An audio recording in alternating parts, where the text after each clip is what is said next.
I think courage is the quintessential trait that leads to everything else. You have to first have courage. You have to have courage to quit your job. You have to have courage to get rejected. If you don't first have courage, nothing else follows. Again, it's not are you courageous or not, it's how courageous are you. It's not a binary. I have courage because I have done things that have required it. It takes courage. It takes courage to have a difficult conversation. Growth takes courage. Learning takes courage. Like this takes courage. Courage isn't for somebody else for medals, applause, or moral debts. Courage is what at that moment feels most right for you. One great philosopher says, cowards die many times before their deaths. The valiant never taste of death but once.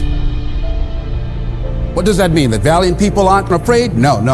It means that they experience that fear and they move forward. Move forward anyhow. Many people are dead now. Many people are allowing their dreams to die. Many people are allowing their ideas to lie dormant and collect dust. Many people have all this talent and ability that they are allowing to be buried inside of them, that they will take with them to their graves because they didn't have the courage to be who they are. And I say, as you begin to look toward the future and manifesting your greatness, it's going to take everything in you, that your life deserves the concentrated effort to begin to look at how is it that I can express more of me? How is it that I can bring my ideas out here now? How is it? And start living with a sense of urgency, because you're here today, you're gone today. Life is unpredictable. It's uncertain. There are no guarantees out here at all. So holding back, what are you waiting on? Ask yourself, what's the benefit of your waiting? What's the benefit of your not living your dream? What's the benefit of not listening to yourself? And for many of you, the reason why you haven't gotten up yet is because you still think failure is final. Fear sedates us. Fear immobilizes us.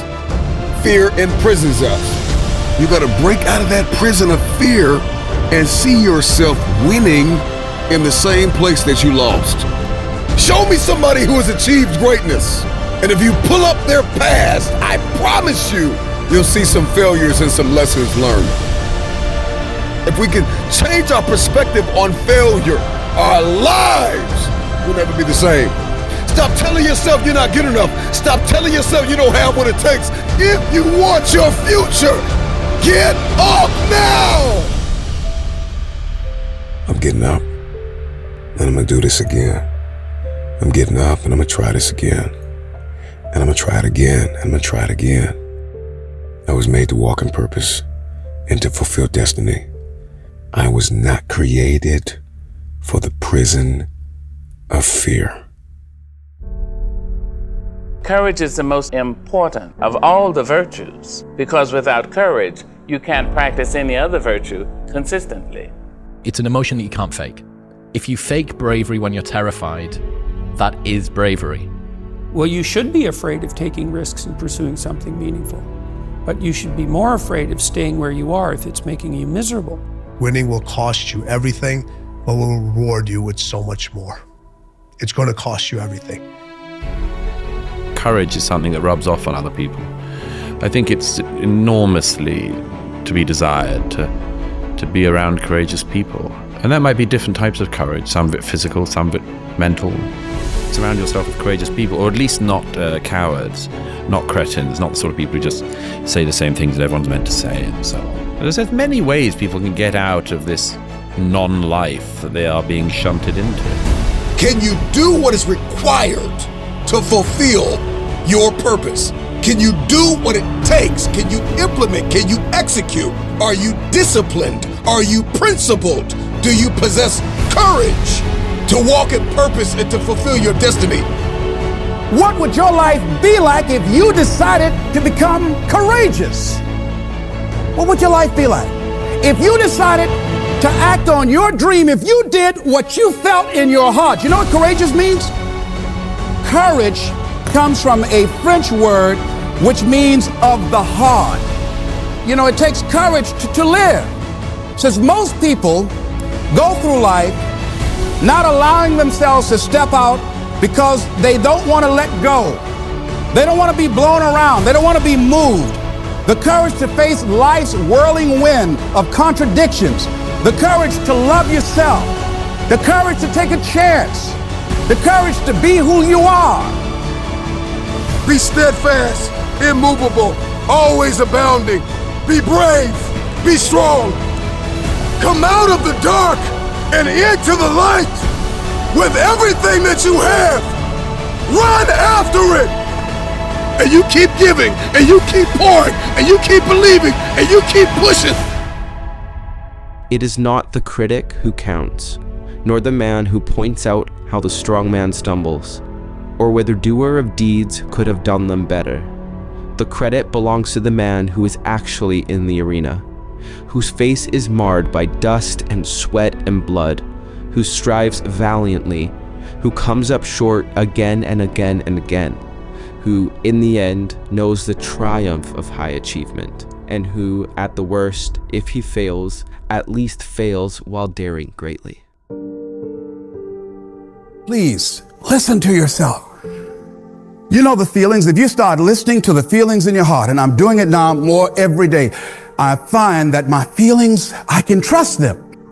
And I say to you, that as you look toward the future, you look at life on a daily basis, if there's something that you have been given, if you've heard something within yourself that you know that what you're doing now doesn't fit for you, it doesn't work for you, it's not giving you what you want, and there's something else that you want to do, don't allow that inner doubt in you to talk you out of it, to build a case on why you can't have it, to tell you why you're not good enough. You ignore that inner voice and all of the external voices. Don't judge the possibilities for what you can do based upon the circumstances, because the circumstances won't determine who you are. Don't determine what you're able to do based upon your resources. Don't determine what's possible for you based upon where your life is right now. Where your life is right now is not you. That's just what it is right now. But the possibilities for you are unlimited. If you're in a rebuilding process, it's unlimited. If you're coming back from adversity and devastation, it's unlimited of what you can do. That's the capacity of human beings. It doesn't matter how many mistakes you've made. Doesn't matter how many flops you've had. Doesn't matter how much money you've lost. In fact, I see it only as an investment of what you learn from life, not losses, but investments of what's possible for you. Once you start listening to yourself, and as you begin to act on your dream, as you start just trying to find your way, doing what you can with what you have, you will start seeing things opening up for you. You'll start attracting people. You say, where'd they come from? Things will start coming together, clicking for you. You say, whoa, you start brainstorming. Ideas will come out of nowhere as you focus on it. The key to it is to begin to focus, because as you focus on that which you want to do, that which we focus on, that which we give our energy to, it will begin to multiply. It will begin to expand. It will begin to develop your consciousness. And out of that comes your greatness. Out of that comes a commitment. Out of that comes a passion for life. Out of that comes a special power that you have in you that you haven't even called on yet. See, the powers that we have will never reveal themselves if we don't challenge them, if we don't put ourselves in a position where we have to use them. And the guy said, put yourself in a position where you can't retreat, where it's do or die, sink or swim. Here's what you'll find out. You'll develop incredible swimming skills, or swallow half the pool of life. You'll find yourself stroking unlike you've ever seen before. Through the inspiration of desperation, you'll become more creative than ever before. All you can do is all you can do, and all you can do is enough. Make sure you do all you can do. So as we look at the future, we can decide that from this day forward, As I look at my personal relationships, if I look at my professional relationships, if I look at my family relationships, as I look at all the dimensions of my life, looking at myself mentally, emotionally, and spiritually, I'm going to do all I can do to develop me, to bring my talent out here, to make a contribution to life. Here's what I know about you. You've got greatness within you. As you look toward the future and developing your greatness, begin to know that your life is worth the effort. Is it easy? No. Is it worth it? Yes. Yes, your life is worth it. You might have failed in the weight room, and you might have failed financially, and you might have failed in school, and it doesn't matter where you fail. I need you in this moment to get up and try again.